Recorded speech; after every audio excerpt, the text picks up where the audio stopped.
Welcome back to An Athlete's Journey. Today, I got a super special guest, a person I grew up with playing against and playing with in basketball, who is like a legend now because he is the legendary Kareem Abdul-Jabbar on the HBO series Winning Time. But I remember him when he was just plain old Solomon, you know what I'm saying? But he is definitely a good friend of mine. I just found him. I was like, man, I got to find him and tell him congratulations. He reached back to me. And like I said, he's one of the great California big men in history of California, high school sports. We'll get into his journey later on in this episode, but just wanted to introduce Solomon Hughes. Say hello, Solomon. What's up, man? Appreciate you having me on, Josh. Much love, man. Much love and respect for doing this, man. So we're gonna get right into it, my bro. How did your basketball journey start? Man, so I think genetics is a big part of that, right? So I'm one of five kids. I'm the fourth of five, and I had two older sisters who were very active in sports. Mm-hmm. My oldest sister, Kisa, played basketball at UCLA, and then the sister right under her also played high school basketball. Got recruited to play basketball on the next level, but ended up playing volleyball on the next level. So I think it was one of those things where you kind of just watching what your older siblings are doing. And then, actually the other part of it is my dad. So my dad is 6'8", and I think he played a year of high school basketball, but generally was not really an athlete.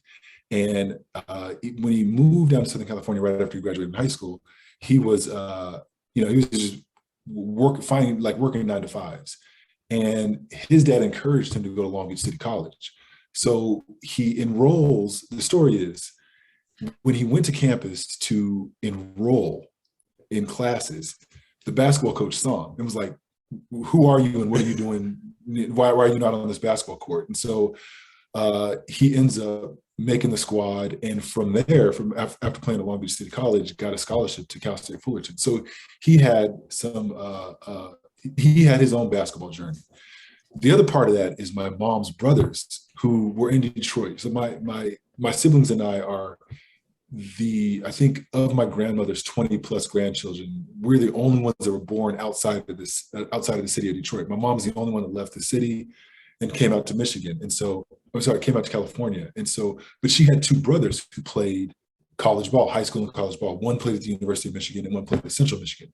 So it definitely there were at least 3 examples, my father and my 2 uncles, of people who had kind of gone down this path. Mm-hmm. And so, a combination of watching my sisters play, being tall, having some athleticism, and obviously coaches taking an interest in me, and that essentially kind of paving this road for me. And I think there was the connection between, if I do this well, then it can potentially provide opportunities in the educational realm, right? I could get college paid for, et cetera. And so, and I came from an interesting household, a split household, where my mom, her parents didn't go to college, she didn't go to college, but my dad, both his parents went to college. So it was like this interesting coming together of like these different family cultures or whatever. And it was when I was thinking about what I wanted to do after high school, I was like, I definitely want to go to college, and basketball seemed like the logical path. And then, and I know this, Travis, you get tall early, right? So I'm like 6'6", 6'7" as a freshman, sophomore.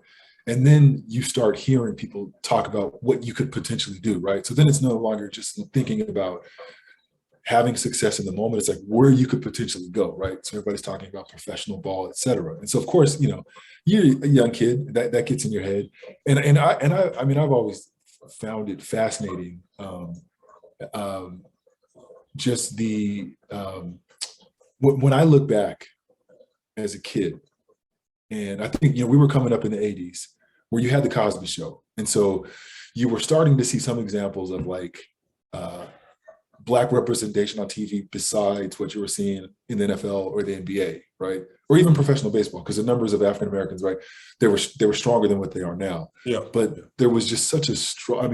I've heard someone say, I think it's Robert Ballard, who a famous oceanographer, said, kids look out 20 to 30 years, and the adults that they see portrayed those become their role models, right? So I think it's one of those things where you're seeing NBA players. You're at the Lakers, right? We're in the Lakers universe, and so there is this idea that maybe my life could be that. So yeah, man, I think it's like it was a combination of a bunch of things: genes, the things that I saw around me, family, and also just wanting to figure out the quickest route to getting college paid for. So it makes sense. And like I said, I think for most of us, it's a way to get out and get out of a current situation, or get out of like your neighborhood, or get out just wherever you're coming from. So, you know what I'm saying? Like, I think with your situation, it's like you had the blueprint, which is great, to show you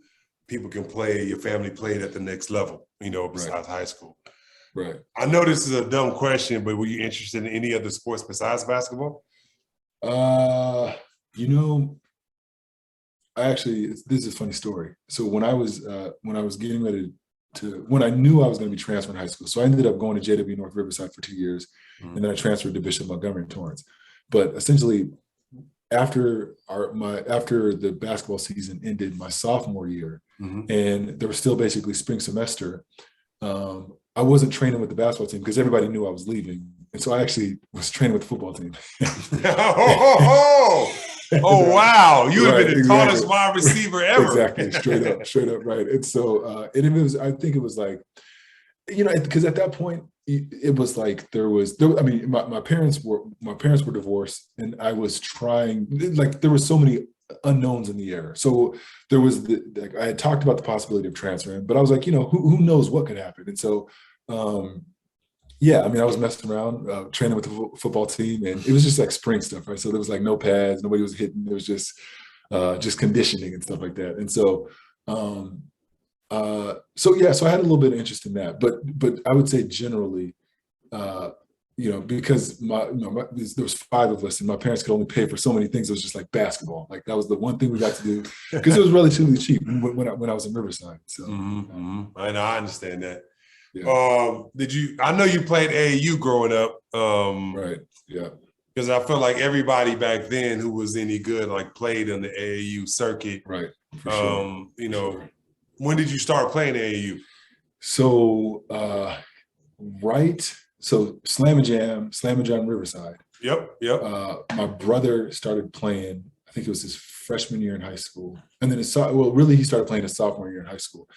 And there was a brother who was, I feel ashamed that I'm blanking on Izzy Washington. Right? Yes, of course. One of Izzy's like really good friends was running like the Slam and Jam arm in Riverside. And I got to play in one of the summer league teams when I was the end of my 8th grade year. So basically going into freshman year in high school, I got to go. But I was sitting the bench. But I will say that tournament, you might have played in this as well. It was at Long Beach State. Yeah, the NIT. Man, so Antoine Walker, I'm blanking on these names. So Antoine Walker was with like Team Chicago. It was a brother from DC who went to Georgetown. Not Allen Iverson, obviously not Allen Iverson, but Victor Page. Victor Page. Yeah, left-handed brother. Victor, I remember Victor Page. He was just like tearing the roof open at Long Beach State. And I remember because there was the squad with like the Benjamin brothers, and Toby and Jelani. It was like, the superstars, right? The superstars came in, it was like, everything shut down, right? And so it was cool to be in those tournaments and be around those cats. But like I was on a squad where I just got a couple minutes here and there. Because I wasn't like super tall yet. I was still kind of growing, definitely still developing coordination, et cetera. But I had an older brother who was 6'7" and was on the A team for the Riverside squad, and so I got to tag along essentially. So. Okay, well, no, that's cool. I remember going into my junior year, I played with the little K-Switch team with Barron. Me and Barron played, and we lost to in the semifinals to like Riverside North. Oh no, Riverside North. Church, New York Riverside Church. Oh man, right? Yeah, okay. Yeah, where they had like Elton Brand, Ron Artest, right? Lamar Odom. Ridiculous squad, right? Exactly. Yeah, they had those 3 alone. Right. But that year, that was a crazy year. Yeah. I remember going to my 10th grade year, I was on Caney Bulls, and we lost to Steven Jackson, Steven Jackson. Wow. Yeah, for sure. His Houston team. Canny Bulls.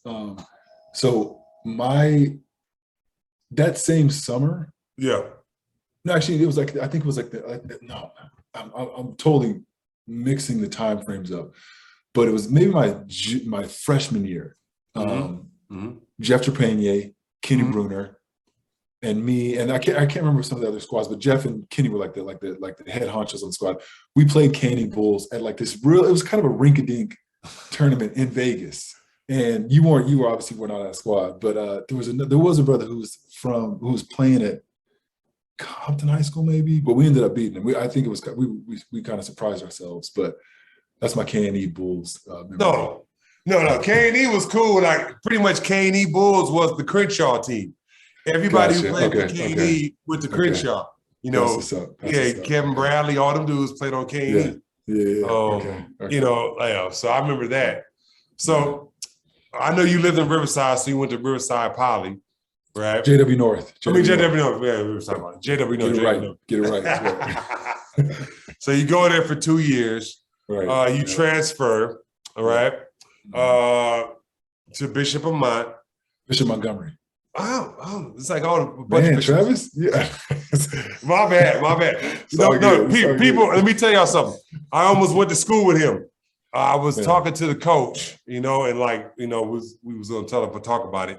I was talking to the coach, and I was leaving manual arts after my 10th grade year, and me and my dad was kind of deciding what schools, I was going to go to because I went to Crenshaw then manual, so I was leaving the city.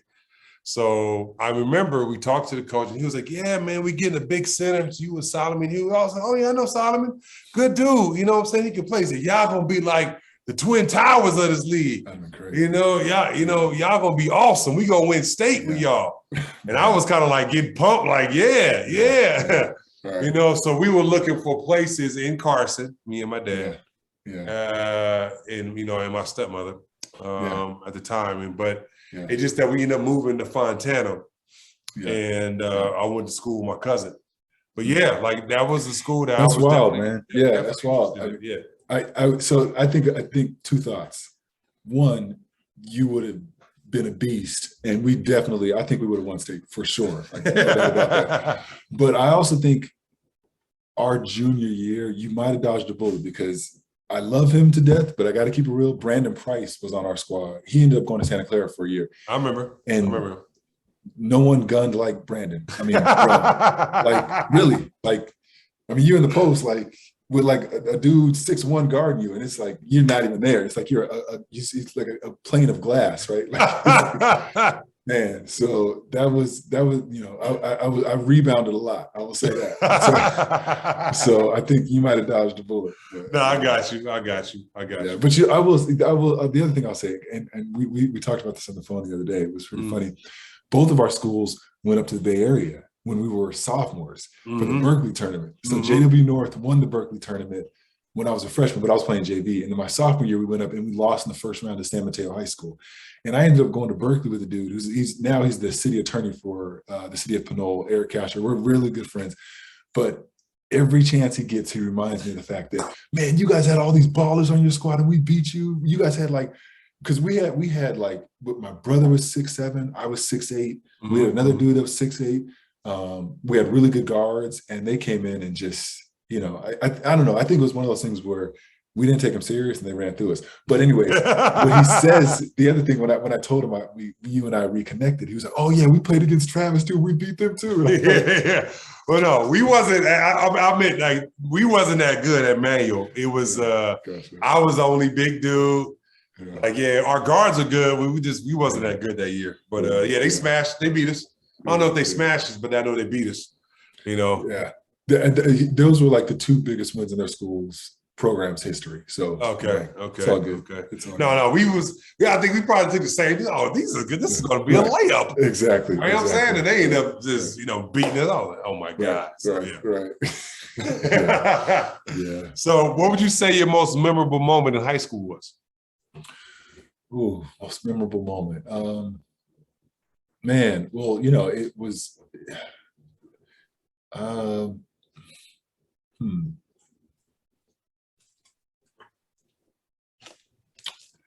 most memorable moment.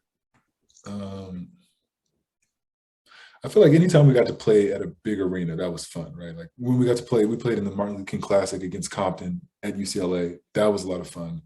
Um, I mean, I think one, like probably the best game I had, it was probably my junior year. We played Mirror in CIF Championship, Southern Section Mm-hmm. at the pond. And I had like 25 and 12 and like 7 dunks, but we ended up losing. So, you know, it was all for nothing. But that was a fun game because it was like, I feel like it was a little bit of maybe a kind of a coming out party for me, my junior year. Mm-hmm. And yeah, I think you know, obviously it was a loss. You can't really celebrate it, but that was a good memory. Yeah. Yeah. I mean, part of the memories for me is like, I was getting back in contact with you has been so dope because like just remembering all these massive hoopers, right? Like all these incredibly talented people that were in Southern California at the time. I mean, like we were kind of under the umbrella of Shea freaking Cotton, right? Like you just talk about Shea Cotton was a cultural movement, like a Yeah, cultural yeah. moment, right? Mm-hmm, And mm-hmm. like that was our community, like our ecosystem was Shea freaking Cotton. And so actually, you know, a good memory about that because Shea ended up transferring to St. John Bosco Mm-hmm, um, mm-hmm, mm-hmm. the same year that I transferred to Bishop Montgomery. And so we were in the same league. Yeah. And his very first game back from injury, from because he got injured at Mater Dei, and so his Yeah. very first game back, you know, we're pulling up to St. John Bosco, and there's like TV camera, like buses, like not buses, but vans with like with cameras, like, Right. and we're like, oh, this is real, like this thing is real. And we get in the gym, and it's like lined up, there's cameras and reporters all over the place. The gym is packed out. The energy was insane.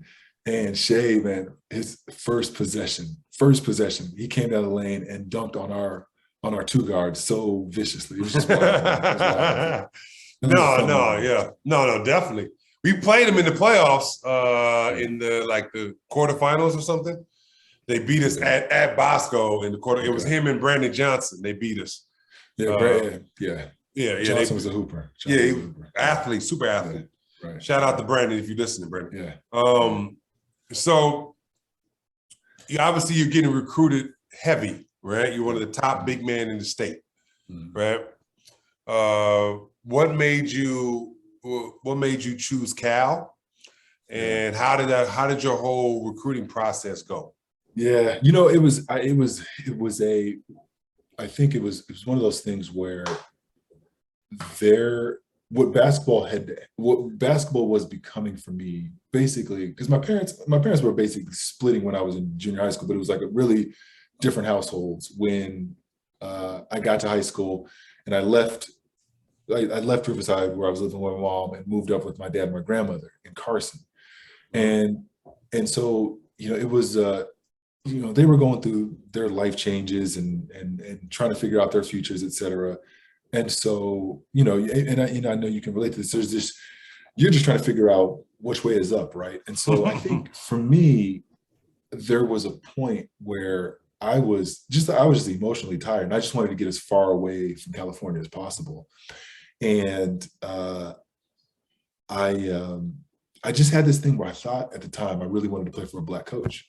Okay. And Perry Clark was at Tulane. And so I visited Stanford, I visited Oregon, I did like an unofficial to USC. I visited Tulane, and I visited DePaul as well. So it was kind of an eclectic mix of schools, right? And so It is. yeah, and so New Orleans, I had an uncle that had gone to school out there, and he raved about New Orleans. And I'll say this: I went there, I tasted the food, and I was like, man, I'm coming here, right? Which is like the most ridiculous reason to choose an institution, right? But I will say what I did was right around the early signing period in November, when I told so I was playing Rockfish, AAU with Rockfish. I remember. When I told them that I was thinking I wanted to commit to Tulane. They were like, "Are you out of your mind? Here's it. Like, here are the facts. Perry Clark is not going to be there in 2 years because he's on the rise right now, and he's going to get pulled to a bigger program. That's inevitable.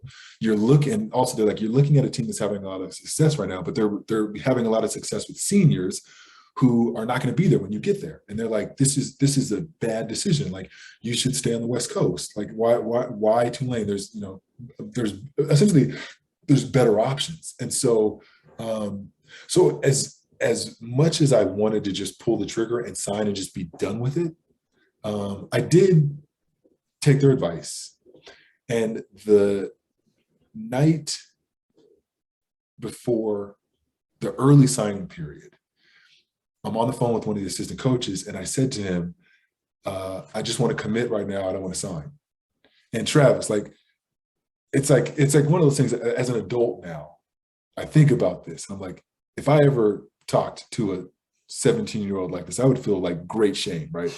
Like, he punked me and was like, what? I mean, it was a super manipulative business pitch of like, this is so disappointing. You're breaking our hearts. You have been talking about how interested you are. You know in your heart you want to do this. You need to sign. If you don't sign, this scholarship might not be here for you, right? And it's one of those things where, as an adult, you hear that and you're like, good, peace. Like, and for me in the first place. Yeah. But I totally, in that moment, just kind of get sucked into this super manipulative spiel, and I'm like, okay, let me just sign a document. And so my parents weren't home. I was home by myself with my grandma and signing day. And so I ended up signing my parents' names and mailing it off, right? After after I basically got bullied into it. So I send it off, but I don't say anything to anybody. And it's wild, man. I mean, it's one of those things where, when life happens, man, and families are split, people are really in their own world. My parents didn't even ask about who signed the document. They didn't, it was just like, whatever. Solomon's going to Tulane, it is what it is. And then, I have a pretty strong senior year. I think I surprised myself. I mean, I think I always really struggled with confidence, but I had a strong enough year to where I was like, man, I guess I could have gone bigger. And so people are telling me, man, like, why did you sign with Tulane? That was ridiculous. Like, that was not a good idea. And I end up telling them after I graduate, I really had a heart-to-heart. I really basically had a bunch of heart-to-hearts, and, looking back on my senior year, and having time to reflect. So basketball season has ended. I graduated from high school, and I have a few weeks where I really have time to reflect. I'm like, man, that really was a stupid decision. And I made that decision when life was moving at 90 miles per hour. And so thankfully, this little bit of a break, I felt like I got good sense. And so I asked for a release, and they were like, hell no, like, no chance. Right?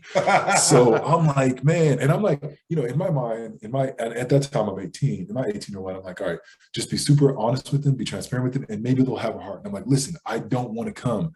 When I came on the visit, I didn't look at the gym. I barely met all the players. I just liked the food. This was forgive me. This was a bad decision. They're like, nope, absolutely not. You're coming. And so they put on a full court press. And so my AAU coaches, thankfully they really were advocating for me. And they were like, Solomon, don't go, don't enroll, just stay home. And this is what we'll do. We'll find you a prep school. So you can play AAU ball for one more summer, and we'll find you a prep school, right? So they're out there looking all on the East Coast to see if there's a prep school opportunity for me. And I ended up going to AAU tournament, one more as a super senior. And all the Tulane coaches showed up to it, and they came to my hotel room, which was a total violation at the time because it was a dead period and they weren't supposed to be talking to people. And they showed up, and I'm in this room with all other AAU players, and they tell them go wait in the other room. And they're just, they got me surrounded. And Perry Clark's like, Solomon, I love you, man. You got to come to Tulane. You're breaking my heart. You got to come. And I'm just because the other thing was this, as soon as I signed, I didn't hear nothing from them, right? I signed in November. They were like, you're breaking heart. I signed, and I don't hear anything from them. Right, I'm man, what am I doing? And so he's like, we I love you. We care for you. You got to come, whatever. And I'm just like, I'm not doing it. Now, the other thing, this is a lot of context. This is a long story. But the other thing was there were there were 5 of us that signed that year. Chris Owens, who ended up playing at Texas, who was a baller. I remember Chris Owens. Right. I think it was Byron Mouton, who played at Maryland. I think so. I might be messing up these names. And there was a brother who ended up transferring to Kent State. So there was 5 of us total, right, that signed. But I was the very first one to bounce, right? And so what ended up happening, make a long story short, I didn't go. And I went to Fork Union military prep school in Virginia, which was essentially juvenile hall, like real talk. Like the kids that get sent to Fork Union, like I learned this when I got there, because when I visited with my mom, it was in the summer, nobody was on campus, right? And so of course they paint the picture of, it's a great institution. And all institutions have their issues. So I'm not trying to badmouth Fork Union, but the reality is a lot of the student population that goes there gets sent there for disciplinary reasons. So, so you have these classes of people, right? You have the post-grads who are, a lot of them are like trying to get their test scores together because, at the time, and thankfully the SAT, it's, a lot of schools are like realizing just how problematic it was as a barrier to get into higher ed. But a lot of folks were just trying to get their test score, right? And so, so it's essentially like JC ball, right? So I'm doing that. And then I get back on the recruiting trail, and it came down essentially to Florida and Cal Berkeley. And I was like, in Florida, I'll never forget, Billy Donovan was like, Solomon, make the hard decision. Make the hard decision. It'll work out for you if you make the hard decision. If you come all the way out here, it'll work out for you. And I just, at the time, Berkeley was like, I was like, I'm feeling now like I want to go to a place where it has a strong enough academic reputation where if basketball doesn't work out, because I'm not really sure how I feel about it in the first place, right, I'll walk away with a degree that will be somewhat helpful. And it's proximate, and it's packed, at the time it's Pac-10, and it's packed, it's like, I didn't get to go to UCLA. So I was like, I'll try to do the next best thing. So, Well, that makes sense. Like I said, the fact that Tulane was like, we're going to punk you to make sure you come. And coaches do that. I mean, I would say this. When I was transferring from UCLA, I was recruited by heavy by like schools. So I went on trips to Tennessee, Oklahoma, Long Beach State, some other schools, but like back then you had to sit out 2 years if you were Pac-10 instead of 1. And I wasn't going to do that. So it essentially came down to Oklahoma and Long Beach State. Wow. And I remember when I was at Oklahoma, I signed the scholarship paper, right? And I was like, well, I guess I'm going to Oklahoma, because I was like, damn, they just slid the paper right in front of me, And so, like, when I went to Long Beach State, there was one of the assistant coaches. He said, Travis, you can sign as many scholarship papers as you want. It is whatever school you step foot on the first day at campus, that's what school you got to go to, Oh, wow. Yeah, so, like, I remember this like it was yesterday. There were these brothers. One went to Oklahoma, one went to Long Beach State. Grant Stone, he was from Oklahoma, but he went to Long Beach State. Then he had an older brother who went to Oklahoma. And they were arguing about, like me, like what school I'm going to. He's like, Travis is already in the program in Oklahoma, man. Well, he's coming to Oklahoma. And he's like, no, Travis is coming to Long Beach State. Wow. And so I, in the end, I couldn't leave home.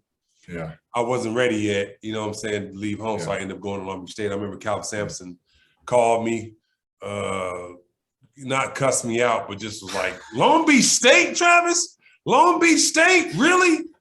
Right? I'm like, coach, I appreciate it. I can't leave home, man. I can't leave my family.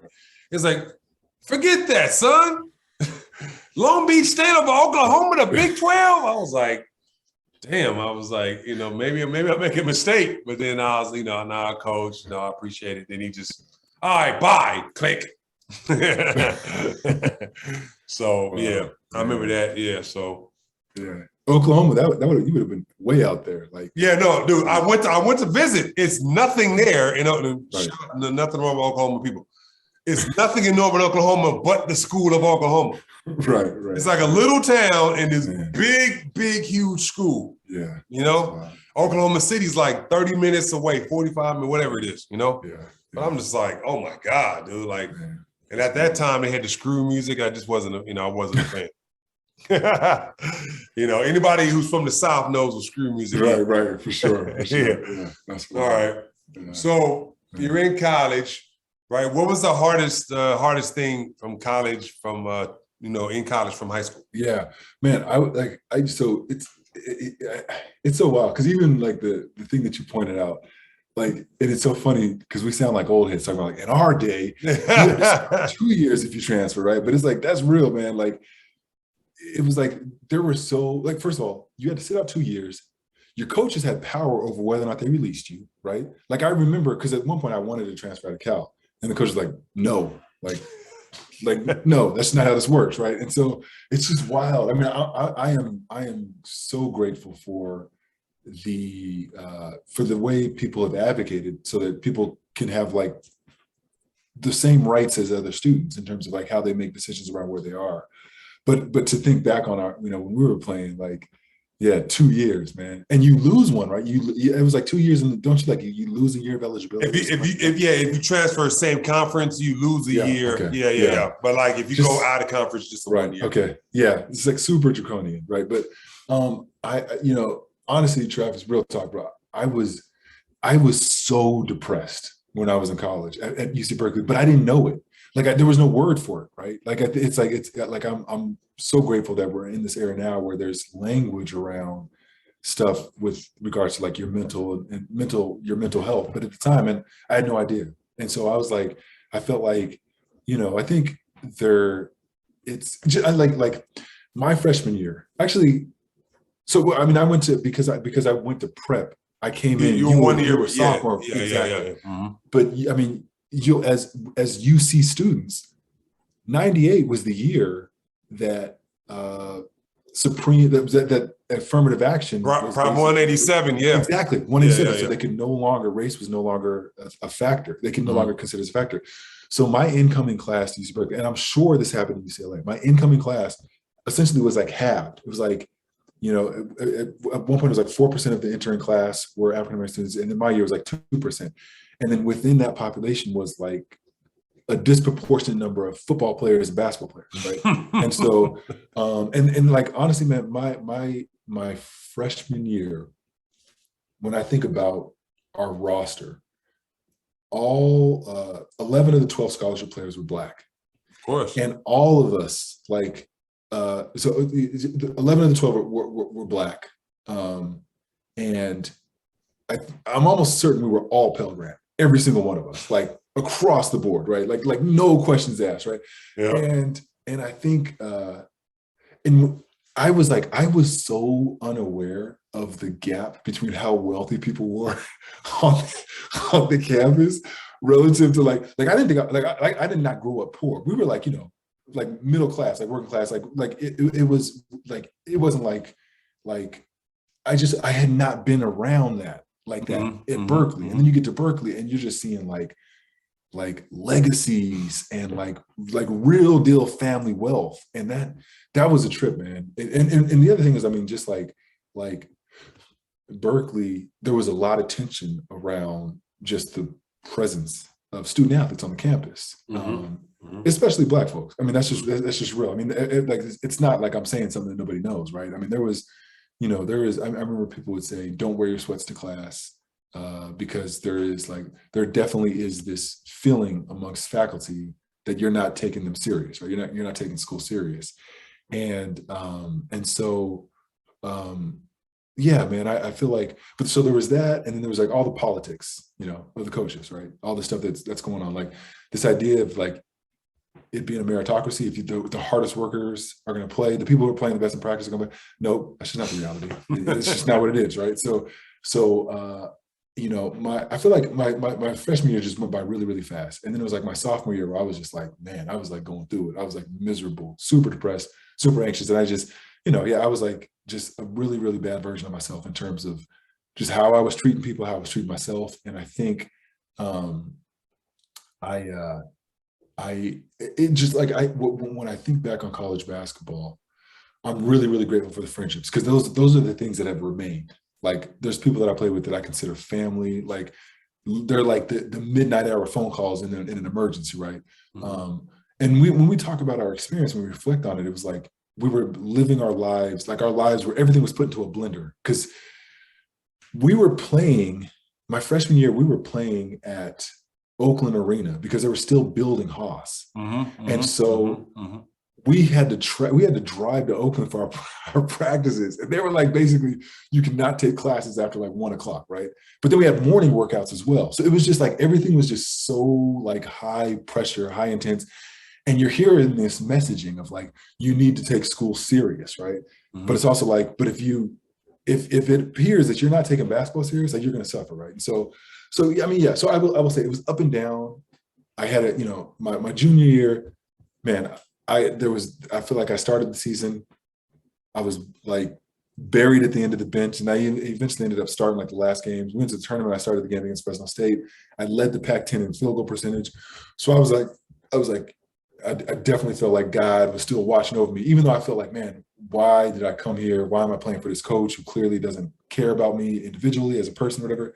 And then, but I stuck with it. And then senior year, we even had more success. We went to the tournament again. But yeah, I mean, I don't know. It's so many things. And I know you can relate to all these things because it's like, there's just so many mixed messages, right? So many mixed messages. And at the end of the day, we made a lot of money for the UC system. We made a lot of money. Like when I tell people, I did my PhD in higher education policy and research studies. And part of it is because when you think about America's institutions of higher education, people from other countries are beating down the door to send their kids to these schools. And I would absolutely argue this, and I think that the numbers say this. One of the reasons that I think our institutions have been able to thrive so much is they've had this like influx of cash from March Madness, from college football, basically professional sports under the guise of amateurism, right? That's just like pouring money and attention into these schools, right? People talk about Michigan's brand, like how well known it's globally. And you think about the impact the Fab Five had on that. Like everybody knows that because these superstars graced that campus for a year, right? And so like, it's just wild, man. It's really wild when I think about like how the UCs, man, and still, I mean, they're still making a killing for sure. So yeah. No, it's insane. I would say, look, I mean, I know each round in the tournament, the school gets like 5, 10, 15, 20, whatever, 25 million each win you play in the tournament. And I remember, obviously, my freshman year, we went to the Sweet 16. My sophomore year, we lost. We got upset, by Detroit Mercy. But I remember your team, your sophomore year, because y'all was really good. You had Gino Carlisle, who like led the Pac-12, Pac-10 in scoring. Yeah. I hit up to him. I interviewed him earlier. Shout out to Gino. Nice. You had yourself, Gino. I mean, you had a squad. I mean, I remember that. Yeah, that was my freshman year. Yeah, your freshman year. Francisco Ellison. Yeah, played with Spurs. Yeah. Sean Lampley. Yeah, that's right. We split that year. Yeah, y'all beat us. Y'all beat us in Cal at the arena. And we lost at home. Yeah. So I remember y'all had a super talented team, and like you said, like as far as college, you make a lot of UCLA obviously makes a mess load of money, bro. So the Potter Pavilion, you see, I don't know if you've been there last time you've been there, but they got a scoreboard and just all this stuff. I've seen pictures. Yeah. Yeah. So they make like real. I mean, like because you went to the Sweet 16. How many years? Just my freshman year. But you went to the tournament every year? Mm-hmm. You were there? Okay. Yeah, it's like more so, I think, than anybody in the pack. It was like you guys were like literal walking billboards, like for the labor that you guys did for that institution, man. Because I mean, there was no brand like UCLA in terms of sports, right? When you think about John Wooden, et cetera, man. But like, man, it's a trip, man. It's a trip. It's and it's wild. I mean, we had a lot of guys on our squad who were from SoCal. So it was always fun to come back. Mm-hmm. But it was like, everybody wanted to go to UCLA. That was the thing. Yeah. Everybody wanted to go there. You guys were like the envy of everybody for sure, man. Like definitely. I like I said, I love, UCLA, my time there. But like you said, I think, it's a situation where like, as far as like they have to put butts in the seats, right? And Exactly. so like UCLA, Lava was a great recruiter, so he had the number one recruiting class, Right. like 3 straight years in a row, something like that. Right. And like my freshman year, it was, we were number one, us and Duke. Obviously me, supposed to be Shea, Barron, Earl, Billy, God rest his soul, Rico, Todd, So and Todd was a walk-on.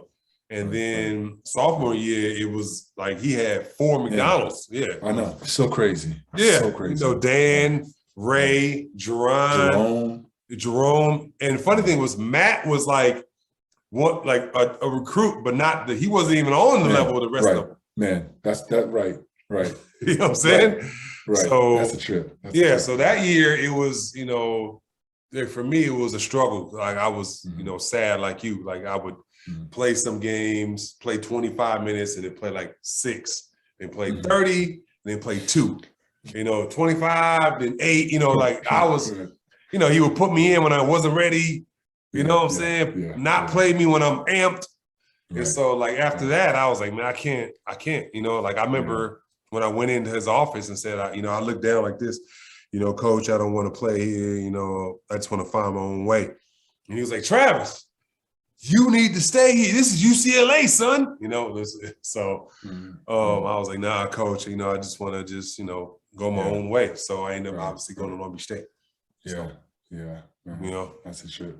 I know. I would say, since I know you had up and down in college, but what would you say your greatest triumph was in college and your greatest failure? Well, I'll start with failure because I definitely, I feel like as I've gotten older, I'm realizing there's so much wisdom that can come from failure, right? If you don't let it completely defeat you or completely crush you. I think, I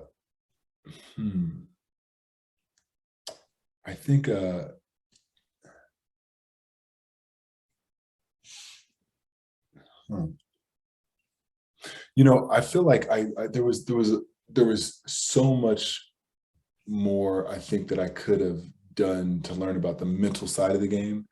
I think I was a very, very anxious player, and I really struggled at the free throw line, like really, really struggled, like historically bad numbers. And it was a mind trip, right? Like I would get to the line, and in my mind, I saw all the eyes of the arena like fixed on me, right? And so I'm standing there trying to do this, accomplish this goal of like putting the ball in the hoop, and I'm like, what are they thinking? What stereotype am I about to like affirm in their mind? That bigs can't shoot free throws or whatever. So I think like there's that like doing more of like the mental stuff, right? Like just breathing practices, etc. Because I mean really, bro, like it was one of those things I just didn't know. I think part of it is the game moves so fast that it can disguise some things. So like my anxiety issues, man, like I just didn't, it was like one of those things I just feel like, oh, I guess this is normal, right? And then you talk to people as you get older, like, no, that's not normal at all. Like, and there's ways you can kind of like combat that and manage it. And so like, I really didn't think I managed that well, but I'd say trying, man, honestly, I feel like just there's some really, really rich friendships that came out of that time. And I think,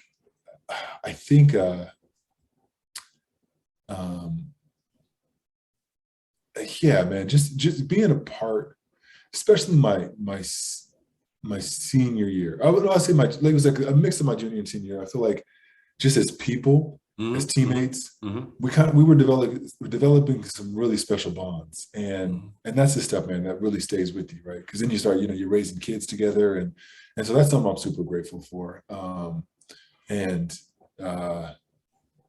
Yeah, man.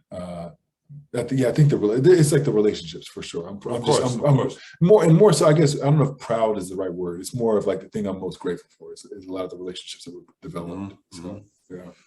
No, definitely. I would say this, like, as far as, like if I'd have known what I know now, I would have networked and been like way more social, with everybody in college when I was in college, Right. Like they kept us in this little cocoon as that like basketball team. I would have been like, hey, Jim, hey, Right. Yeah. That's it's so on point. And I feel like there was a couple things that I experienced.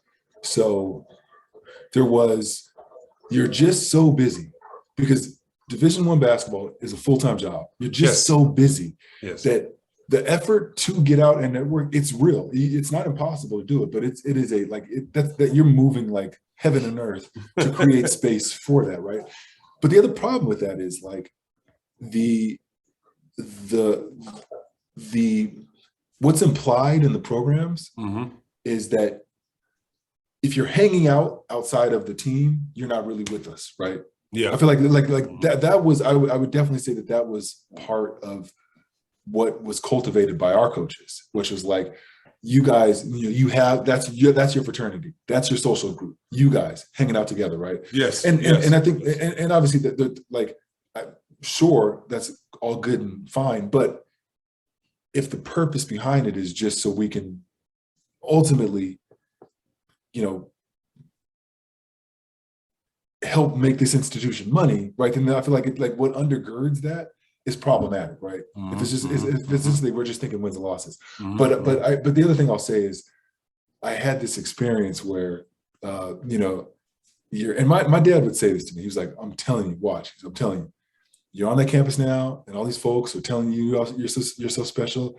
When you go back there looking for a job, watch what happens. And I promise, Travis, I promise. There was a dude who was working at. We went on a field trip once to EA Sports, which they had a headquarters in Redwood City. Okay. And it was like they rolled out the red carpet for us. We're walking on the campus, and they're just super cool. I graduate and I call asking about an internship, and the dude was like, "What's your name again?" So yeah, it was like a good like jolting lesson of, man, it's like it bees like that sometimes, essentially. So no, that's real. Definitely. I was going to ask you two things. First, what do you think, since you're my era, what do you think about the NIL money for players now? Because to be honest, if the NIL money was when I was at UCLA, I probably would have never left UCLA because the money would have been so great. I was like, I can't. How can I leave $100,000 a year or $200,000 a year in that? Right, for sure. I just, as you're talking, I'm thinking about this, man. Imagine if you had been given the opportunity. Okay, so because again, your freshman year, you were at Crenshaw. Everybody knew you, Travis. Imagine if you were able to run Travis Reed basketball camps just once per summer in high school, right?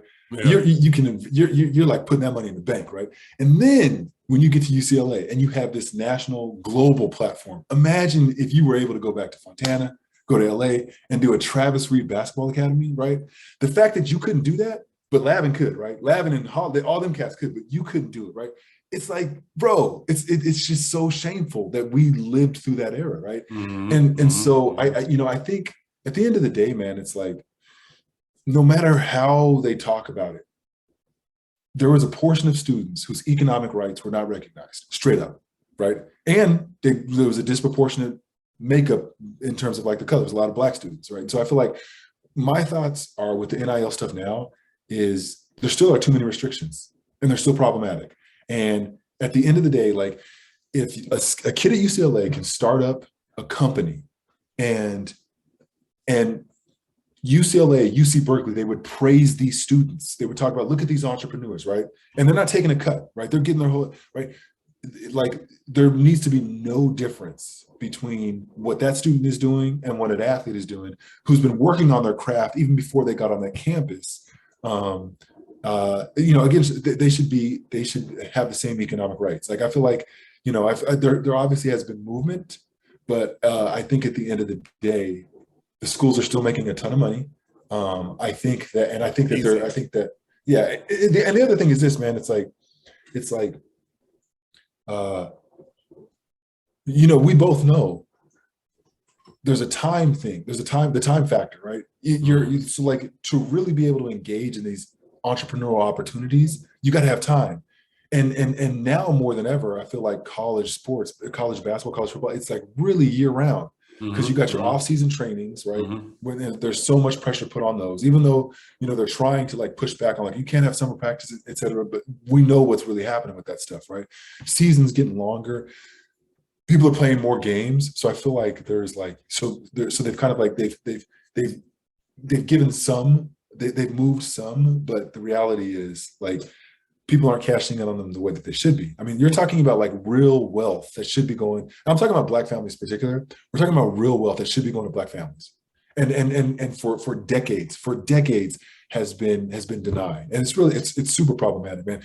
We put people's kids into private school straight up. You know, that's the reality of it, right? That's what we did. We put their kids into private school, right? And so yeah, they're enjoying the fruits of our labor, which is like just super problematic, man. And I, you know, and I'm like, and I never want to come across as like dogging coaches, because at the end of the day, they're victimized by this very problematic higher ed system, where at the end of the day, it's just about wins and losses, right? So I will say, while they also kind of fall victim to this, at least they're getting paid like fair market value. So it's yeah. No, I definitely agree. I definitely 100% agree. I think you know, when it comes to that, you know, I feel like my dad always used to tell me, like, son, don't let the school pimp you. You pimp the school, so get your degree. Right. So that was like the main advice that he gave me that I always took. So I got my degree from Long Beach State. But like there were so many dudes who didn't, you know, that they went to school 4 years, right, and didn't get their degree. And so like for me, it's like a situation where, you know, like you said, like going to college and playing high level Division I basketball is a job, essentially. Right. You know, like we went to UCLA, we went to school from 7 to like, let's just say 2. You might get a quick lunch, and then practice started at 3. You were going to practice 3 hours, you know, and, you know, whatever, 5 times a week. And then after that, you were going to study hall, you know, for 2-3 hours.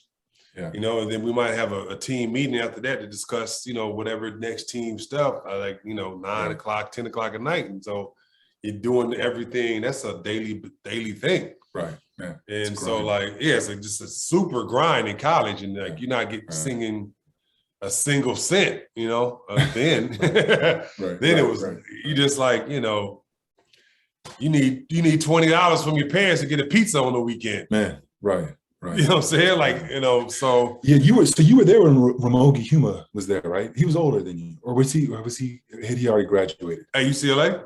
Yeah. Yeah, he was graduated. Yeah, he might have graduated before me. Okay. Okay. I mean, well, yeah, because there's that very famous story, right? When they tried to start up like the College Athletes Council, it was a UCLA football player who literally, like low-income football player who didn't have food to eat, and an agent dropped off groceries at his doorstep, and he got in trouble for it, right? And it's just like the most absurd story. When you think back on it, it's just absolutely absurd, man. But no. Yeah. And that's how it is, like literally. Right. And so like, I mean, you know, NCAA, you know, we talked about it, you know, like they made, it was like $5.6 billion or something like that for the tournament. You know, like it was this year's tournament, especially because it was, you know, like the last 2 tournaments, one got canceled and then one was like in a bubble, essentially. You know, this year was like the first year that they actually made so much money. And it's just like, man, like all that money, you know, from that NCAA makes off of these kids. And I just be like, they should have, you should get a percentage, like, you know, each participant, right? And let's just say they give every kid, like, when he graduates, $200,000 or something like that. I don't know. Just so he has a nest egg to kind of figure out what's his next move if he's not going directly to the NBA.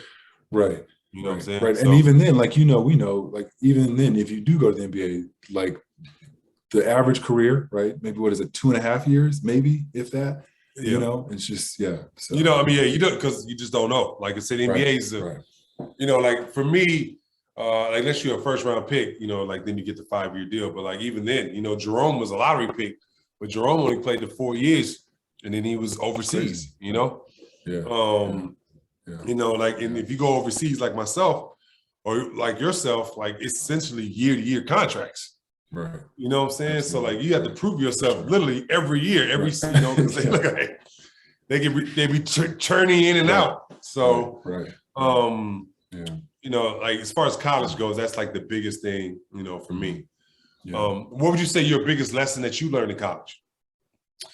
Biggest lesson, Man, hmm. You know, I feel like what I learned in college was I think I walked out of there uh, remembering if I'm ever in a position of power, like if I ever work on a campus like this, like there's a way that I want to show up as an advocate for students that's different than what I experienced. I feel like Mm-hmm. I feel like, because I feel like you learn a lot from good coaches. I feel like you can learn just as much, if not more, from bad coaches, right? And I feel like for me, it was like there's a way I want to show up as a mentor and as a supporter of students if I ever Mm-hmm. ended up working on a college campus, which I did end up doing. So, Mm-hmm. so honestly, I mean, I feel like my experience is what propelled me to go back to grad school and start working in higher ed, you know, where I got to work at Stanford for a number of years. And I feel like, you know, my experience, it's something I drew from when I was on campus, because I, you know, like it's because, you know, like for all the ups and downs, there were the wonderful people on the campus who just really spoke like great wisdom into my life, and Mm-hmm. were very impactful in terms of like who I became as a person. So yeah, No, that's yeah, good, man. Like I said, that's yeah, man. I tell you, like it's the impactful people that you remember the most, right, right, in your life. right. All right, Absolutely. so you do your you do your years at Cal. Yeah, yeah. What happens next? Are you thinking NBA? You thinking overseas? You know, what were you thinking? Man, I was, you know, I was hopeful for the NBA. You know, I think I don't know that I was bold enough to actually say that out loud that I was hoping for the NBA. I was just like, let me just play as hard as I can and see where it goes. Mm-hmm, mm-hmm, But I went to Portsmouth, and so the game, so uh, Matt and I, Matt Barnes, yeah, yeah, yeah. we No. played. I think our teams played against each other the first game, Mm-hmm. and it was like two ships. And like one was like, there were two planes. One was like nose diving, and one was like ascending. Like Matt, like bro, the way he dominated this game, and it was and you made the point early on. It's like when he came in as a recruit, he was like kind of like the last guy, and but the way he dominated this game, it was like, man, his career is taking off. I had a really awful 3 games at Portsmouth, and um, obviously definitely didn't get drafted, but I uh, played in the summer, like the longest summer pro league. Mm-hmm, mm-hmm. And basically after Portsmouth, I really had a bad showing at Portsmouth, and then I just got back in the gym and just was really grinding. And I had some pretty good games at the Long Beach Summer Pro League, and then some overseas offers were coming my way. But Billy, I was at a workout where Billy was, and I wasn't really clear what it was. And then I found out later that it was for the Globetrotters. And what they were doing was they were putting together a team of like essentially 14 guys that would play exhibition games against colleges in the preseason. And there were some really good hoopers there. And so uh, they put this contract in front of me for a year, 6 figures. My dad saw it and he was like, I don't make that kind of money. Like you gotta take that. And so I signed the contract, and um, it was one of those things where it was like, literally, this is just for the money, right? Like, granted, I appreciate the friendships that I was developing, but as far as an organization, I just feel like, you know, I mean, I don't even get me started on the Globetrotters. But anyways, so 13 games. I played 13 games. We have the 14th game coming up, and at that point, they had cut like 80% of the roster. I was one of the last people left that they had not replaced on this like road trip.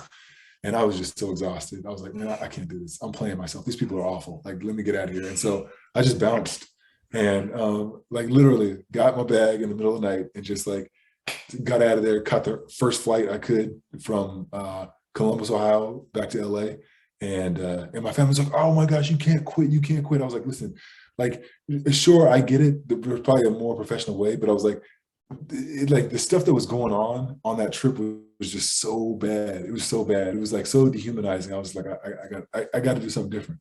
And so, and then I was home again for basically the month of December. Mm-hmm. And I'm trying to remember where everybody would play pickup in LA. The sports club. What's the sports club? I'm aging this now, Travis. This is a long time ago. But there's a sports club that a lot of hoopers would go and play at. It's like South LA.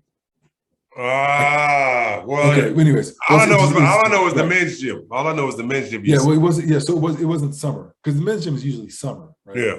So this is like December, right? So okay. So I'm playing in these pickup games at this like sports club, and there's a brother from Guatemala who apparently he said to me when we were playing pickup, I hit him with an up and under. He's like, I've never been hit with an up and under like that. He's like, I'm going to Mexico. You want to come with me? I'm going down. They'll pay you like $4K a month. And I'm like sitting at home right now, and you know, there's like overseas jobs had already come and gone, and so I'm like, cool, let's do it.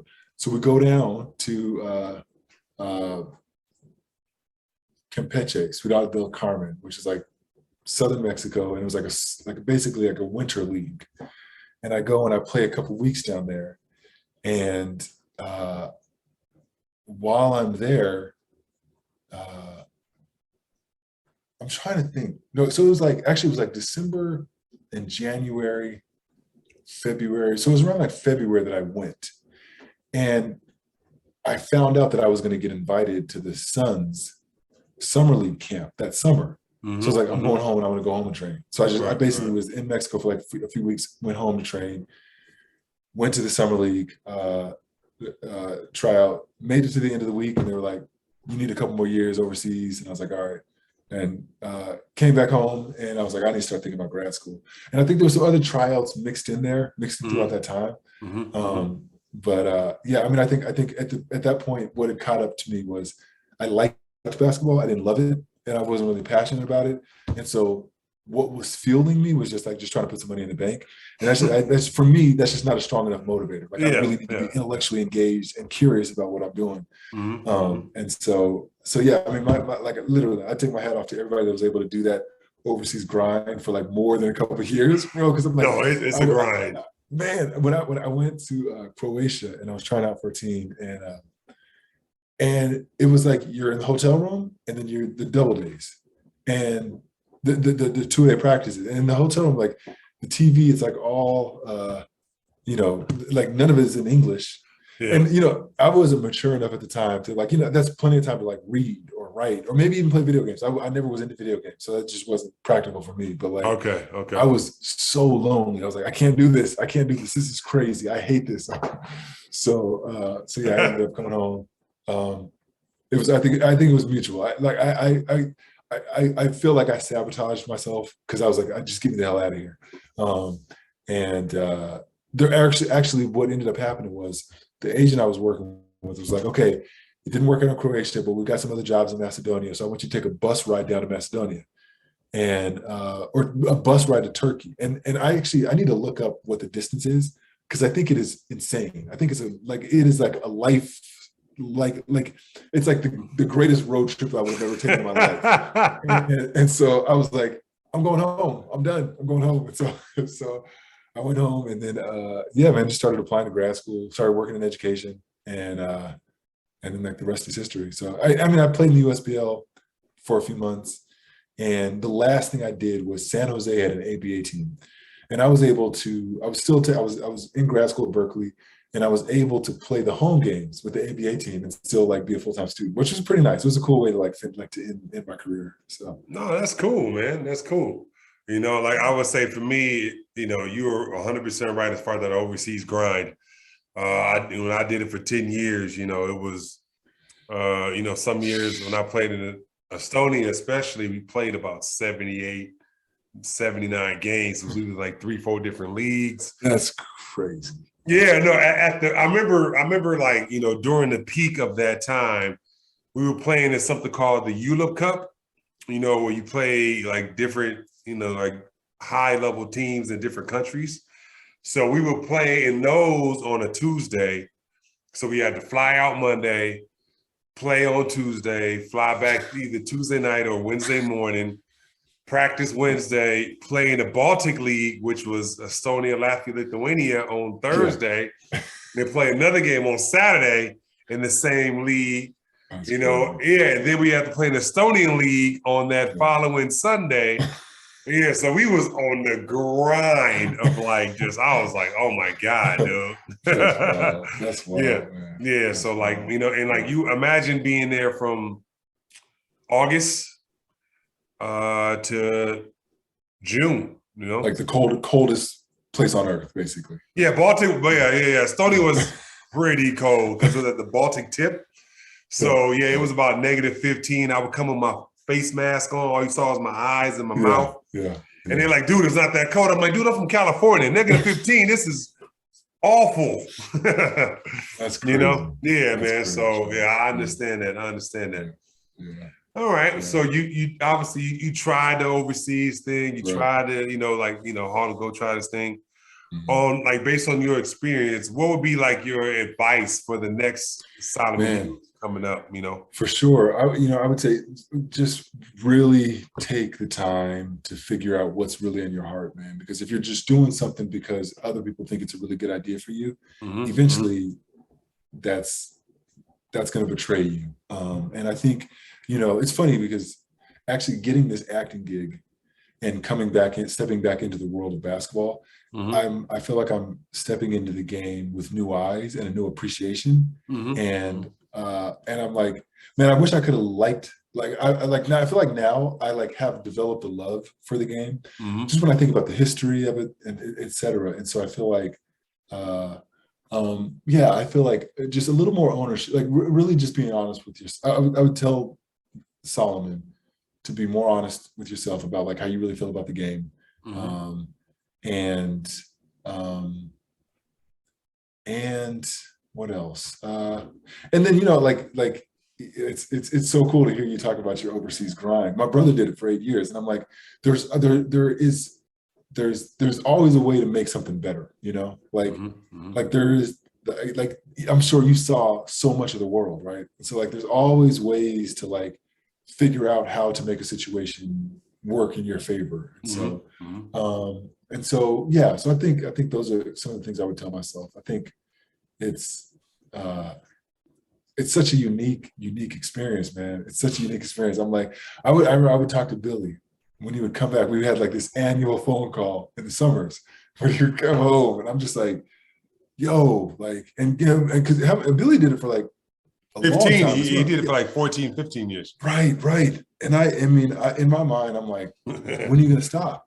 And he's like, what are you even asking me? Like, what are you talking about? Like, and I know he used to get annoyed with me. Billy used to get really annoyed with me. Like, why are you asking that question? Like, I love.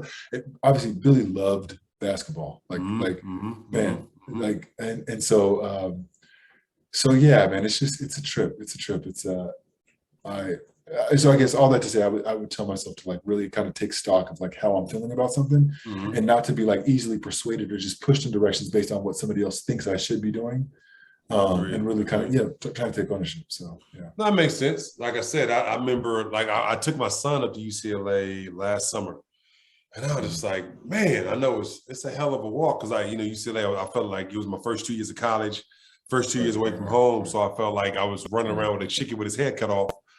But right. you know what I'm saying? But like I enjoyed it. I was just like, man, like my son was like, man, you went to here, Dad? I'm like, yeah, man.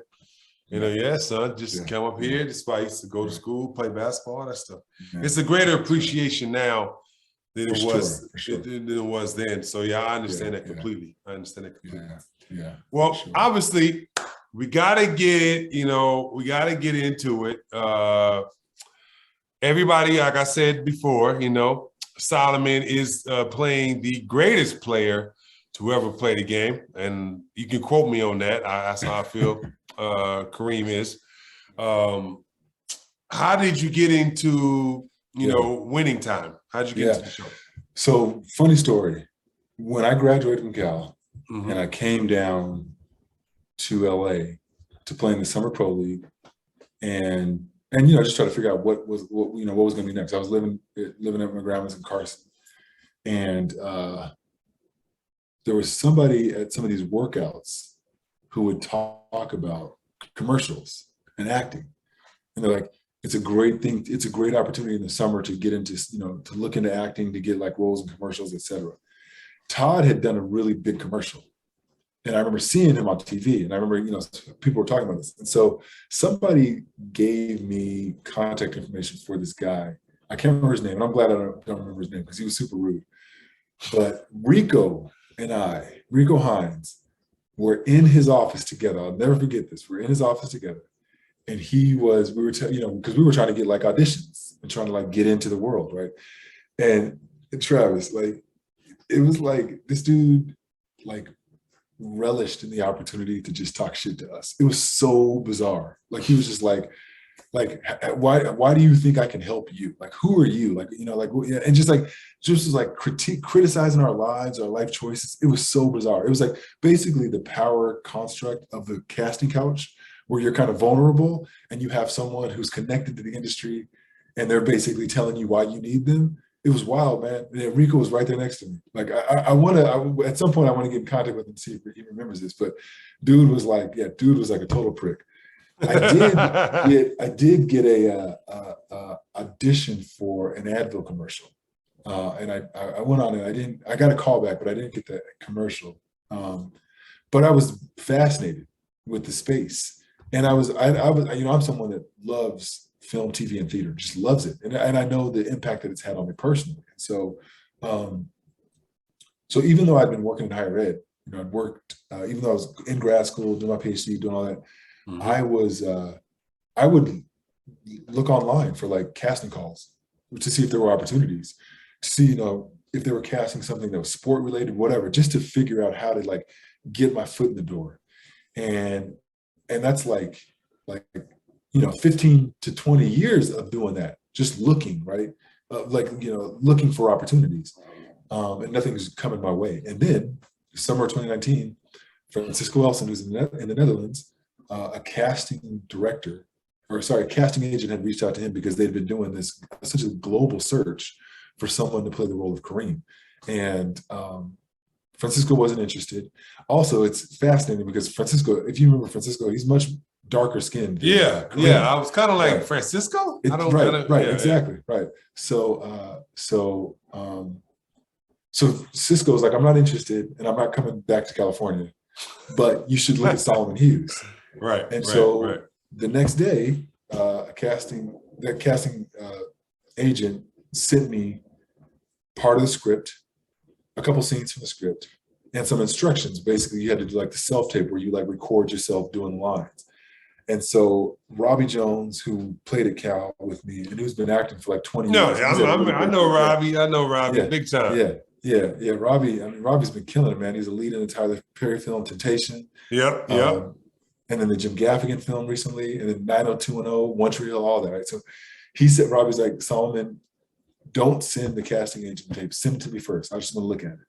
So I do it, and I send it to him. And he calls me back right away. He was like, I didn't know you could act. And I was like, I don't even really know what that means. He was like, oh my gosh. He was like, I think you can get this. I think you can get this part. And so, long story short, he works with me for an entire day. He basically gives me a crash course in a lot of like the acting courses he's taken. And we redo the self-tape. We redo the audition tape. And it's like one scene was the airplane scene where I'm with the kid. And another scene was I was like talking to Magic about the Skylink. So we redo those scenes, and Robbie's reading on, we were on Zoom, I guess. And he's like reading the other part of the script. And so we send it in, and then like 4 days later, they're like, all right, they're flying you down to LA to do an in-person audition. And at this point, I'm like, I wasn't really expecting anything, to be straight up. I was just like, I was excited to get an opportunity to audition for something. Mm-hmm. No matter what they were going to say, I was just like glad that someone was at the very least just give me a shot. Mm-hmm. And so I'm like, like LA, like what? Like, yes, let's do it. All right. So I get to LA, and Robbie comes to the hotel the night before my audition, and we go through the scenes over and over and over again. We work them again. And he's like telling me, he's like, all right, this is what you're going to experience. You're going to walk in there. They're going to be lined up in a row. And Don't worry about the energy they're giving you. You just focus on what you're doing. He's like, literally try to approach it like you approach a game. When you walk out of that tunnel, you got your job and you're not getting distracted by what's going on around you. So I'm in there for like an hour and a half and they're putting me through the ringer. Like, and it's like, like award-winning casting directors and agents and executive producers, Adam McKay, Max Bornstein, et cetera, like Francine Meisler, like head honchos of like HBO stuff, right? And they're, they have me doing the scenes and they're like, all right, do it this way. Now say it like this. Change the energy. Now be a little more angry with it, right? I'm doing over and over and over. And then we get to the end and they're like, Adam McKay is like, now let's do some improv. And I'm like, okay. In my mind, I was like, this is where I lose right now. This is where I lose the job right here, right? This is what happens. But we just jumped into an improv scene. I was Quincy Isaiah, who's playing Magic. He was in the audition he was basically reading. He had already got his part. And so, we were reading together and then we just jumped into improv and he's hilarious. So it was a lot of fun. And they liked the scene. They got a kick out of it. And then a week later, they told me I got the part. And I was just like, wow, like life has taken a big pivot. So yeah, no, that's crazy, man. Like I said, people, y'all don't understand, man. Like when I saw a commercial, right? Because I read the book Showtime. Wow. And I read the book Three Ring Circus, both by Bill Pullman, right? Yeah. And he said he put a preview on his Instagram page. Yeah. And so I looked at it. I was like, oh, they doing a Showtime show on HBO. And I was like, oh, that's cool. And then I saw somebody doing a skyhook. I was like, that don't look like Kareem's. That looked like a Solomon Hughes skyhook. Then I saw like your face, and I was like, let me just cut off the beard and the goggles. And that's Solomon. And that's exactly how I was just like looking like, Solomon's Kareem. Oh man, that is cool. That's cool. Yeah, man. I was so surprised, man. I was happy. Yeah. I was happy. I was really happy for you. I was so happy. Like I was happy for you. Like I was in the part. You know what I'm saying? Like I'm playing Kareem. I'm like, my boy Solomon playing Kareem. Yeah. Man. You know what I'm saying? So like I didn't caught up, I didn't watch all of them. Yeah, I'm up all first 8. I watched I think 7 was the one based off like, Kareem and like young Kareem to the episode 5. Was it 5? 5. Yeah. Mm-hmm. Yeah. And it was like really just like I was like, man, Solomon, he gonna be an actor now. He ain't gonna be no teacher, no boy, gonna be straight acting now, bro. He gonna be seeing him up there like Will Smith. Keep my name out wife's name out your mouth.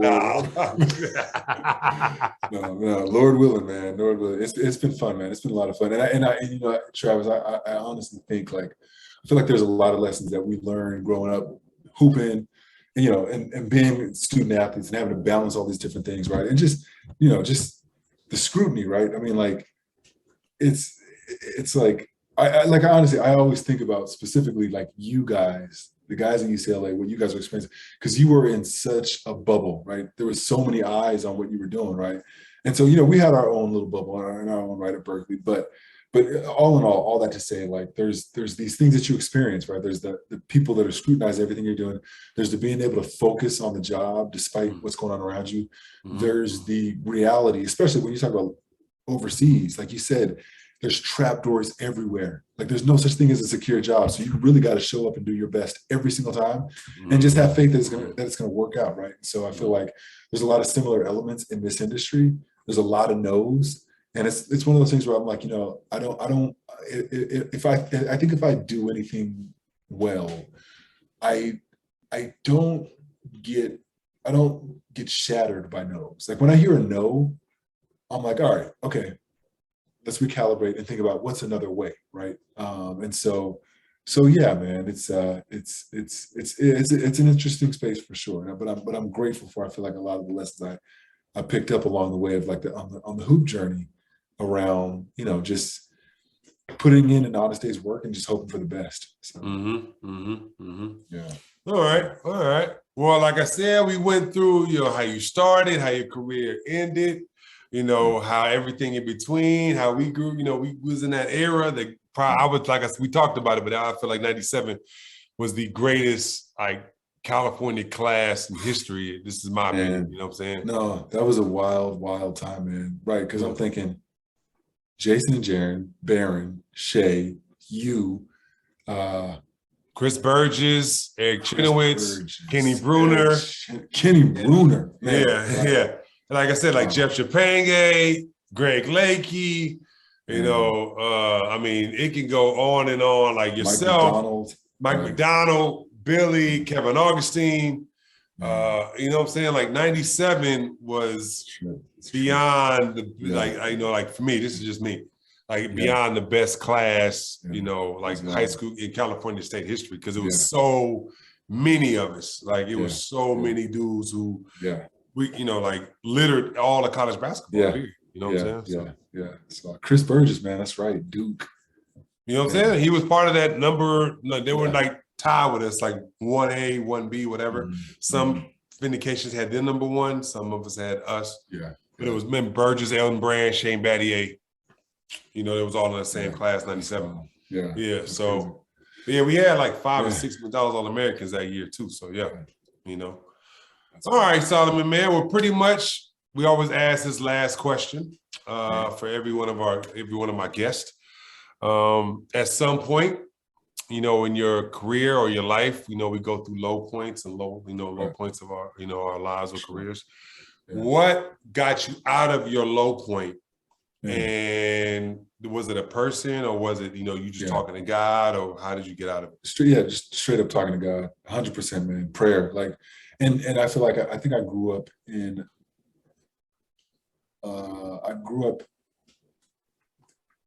believing that your prayers had to be really buttoned up, right? And I think it was like maybe it was like right after college, I kind of had this breakthrough, and I realized, you know, I'm trying to have all this flowery language, but the reality is God knows what's in my heart, so I just got to keep it real anyway, right? So just being able to be straight up and be honest, man, I feel like that has always, man, I mean, I feel like when I look back on my life and I look back at like some of the struggles with confidence, some of the struggles with depression, anxiety, et cetera, there's just a lot of beating up on yourself there's a lot of beating up on myself that I was doing, and also on other people, because I feel like it inevitably spilled out into how I was like treating other people. And so for me, man, honestly, like when I just like, I feel like one of my favorite Kendrick Lamar songs, How Much a Dollar Costs, he talks about Exodus 14, and Exodus 14:14 is be still and know that God will fight for you. And that's like, I always come back to that, and that brings me like such great peace, because man, you know, life is a trip. We're sitting here now, 40 plus year old men, like, Yep. Right, it was like just yesterday, it was 97, you know? You know what I'm saying? That's pretty much back, just yesterday we was playing against each other when you was at Rockfish or something like that, back in 95, 96, you know what I'm saying? Exactly. So trust me, man, I understand, you know what I'm saying? And I'm so grateful to find you. I found you again. I'm so appreciative I found you. And, you know, man, I'm so thankful for you coming on the show, man. I really appreciate it, brother, man. And like I said, anytime you want to come back on, anything, you know, definitely, like I said, I appreciate it. 100%. Well, thank you for having me on, Jeff. This is good for the soul catching up. Oh man, definitely, man. Like I said, you know, like I do this show for people like yourself, you know, to catch up with life and just everything, how everything went, man. All right. That's cool. Well, like I said, thank you, Solomon. Like I said, and people, if you listen this far, I appreciate you. Please like, share, subscribe. You know, please like, share, subscribe, because like I said, this one's coming up pretty fast. You know, be up on YouTube, you know, now, and Spotify and Apple Podcasts on the Believe Network. So thank you, and I will talk to you later.